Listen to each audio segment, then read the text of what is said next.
எத்திர நாரியஸ்து பூஜ்யந்தே ரமந்தே தத்ர தேவதாக.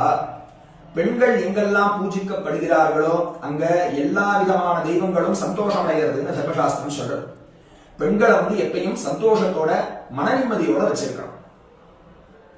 3 ஆண்கள் பெண்களுடைய சௌக்கியத்தை பாதுகாக்கணும் அப்படின்னு சொல்லப்படுறது. 3 ஆண்கள் பெண்களை பாதுகாக்கணும். அந்த 3 ஆண்கள் யாரு அப்படின்னாக்கா, பிதா ரக்ஷதி கௌமாரே, குழந்தையா பிறந்ததுல இருந்து இளமை பரியந்தம் பெற்ற தந்தையானவர் அந்த பெண்ணை பாதுகாக்கணும், முதல் ஆண்.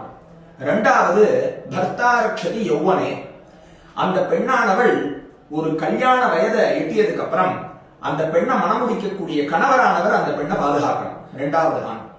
3வது ஆண் அப்படிங்கிறவர் அந்த பெண் விவாகமாகி பெற்ற குழந்தைகள் யாரெல்லாம் இருக்காளோ அந்த குழந்தைகள் அந்த பெண்ணானவரை பாதுகாக்கணும். இப்படி அந்த 3 காலத்திலையும், அதாவது குழந்தை பருவம், இளமை பருவம், முதுமை பருவம், இந்த 3 பருவத்திலையும் அந்த பெண்களை பாதுகாப்போட வச்சிருந்து அவர்களை சந்தோஷமா வச்சிருக்கிறது அப்படிங்கறத பெரிய கடமையா நம்ம தர்மசாஸ்திரம் சொல்றது. இதனால எங்கெல்லாம் பெண்கள் சந்தோஷமா இருக்கார்களோ அந்த வீடு சுபிக்ஷமா இருக்கும்னு நம்ம தர்மசாஸ்திரம் சொல்றது.